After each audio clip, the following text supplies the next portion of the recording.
Hey everyone. So it's been a while since I've posted, but it's been a busy time and I'm now back in the saddle and ready to share more posts on career development and getting happy in what you do. I've been immersed in building my new website and membership programs, so check it out and share it with anyone you know who's interested in practical, experienced advice and courses, ways to get ahead in their career. I'd love to hear your feedback, by the way, so let me know your thoughts at any time. You can do that via the site or my email, which is info@petercollin.ie, all in the links below. Now, as for today's video, I thought I'd share an observation that I found interesting when I got back behind my desk, and I think you'll find it interesting too. So with the world of work, careers, and what's needed to get ahead changing constantly, I decided to do a quick search online for the most in-demand skills right now. So what are the skills that employers value the most in their people? Now, skills make you valuable and employable because basically you have something employers want. So which ones are the best ones to have? Now, I Googled that question and I took the top 2 responses which came back in the form of lists. I'll put the links in the details section so you can check them out yourself too. Now, obviously, there isn't a huge amount of research that's gone into this. I didn't use surveys, control groups, or questionnaires, but I still think there's a value in what came back. Now, a total of 36 skills were listed between the 2 sites. There was some overlap, and I added 1 or 2 that I know from my own coaching experience to be in demand. And we ended up on 33 skills in total. Now, here's the interesting bit. Of the 33 skills, 10 were what we might call tech-savvy skills. Here we're looking at skills in AI, artificial intelligence, online marketing, user experience design, blockchain technology, etc.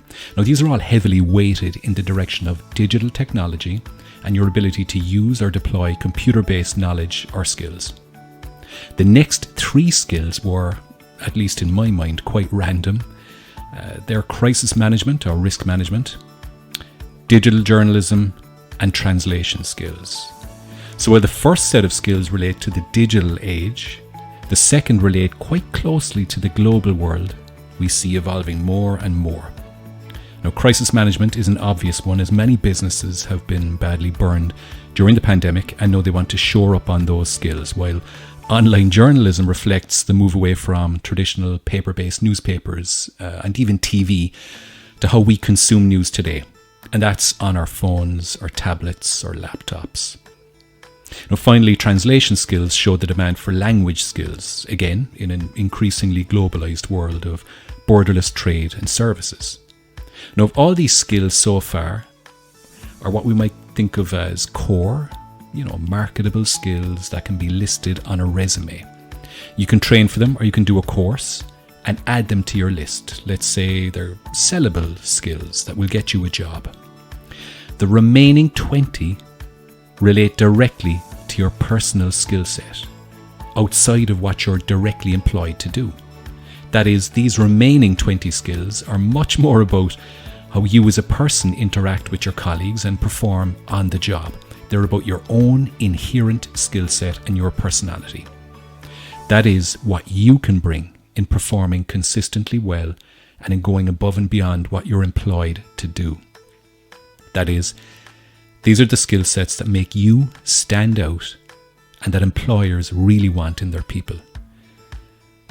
Now, they include what I call personal or behavioural skills, including adaptability, analytical thinking, collaboration, the ability to work with others, creativity, critical thinking, decision-making, emotional intelligence, personal resilience, willingness to support others, and strategic thinking. Now, these are all skills that reflect, let's say, ways of behaving, and they can be learned and backed up with techniques we can use. And the final 10 are what we call technique or process-based skills. Now, these are skills that we can learn through study and experience on the job, and they do involve a certain level of learned skill. But if you master these, or even a few of them, then you'll add to your own value hugely and even become a major asset to any employer.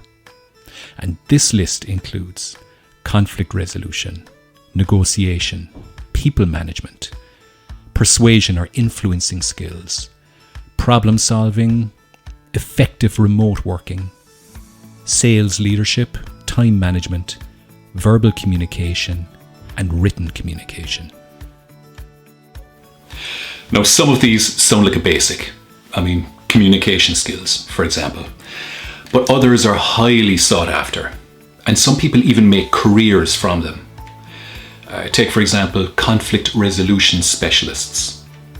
Obviously, we have people managers, and then we have continuous improvement specialists when it comes to the skill of problem solving. So the main takeaway here is that while you can be amazing at what you're employed to do at your company or your organization, if you're, for example, a computer coding expert, or an accountant, or a buyer, or an engineer, these are all career skills that will help you get employed. But if you want to excel, if you want to get noticed for promotion, if you want to stand out from the crowd, if you want to be valued as a colleague with something extra to give, then get working on the skills that you can think of as personal or behavioural skills, as well as the ones that we've just called technique or process-based. Now, these are the skills that you can add to your job title, and they'll make a real difference. They're like the cherry on top.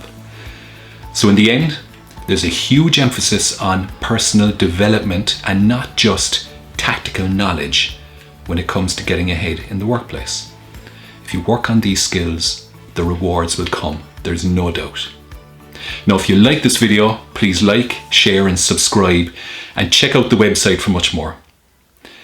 The aim is to get you ahead and get you happy in your career. See you next time.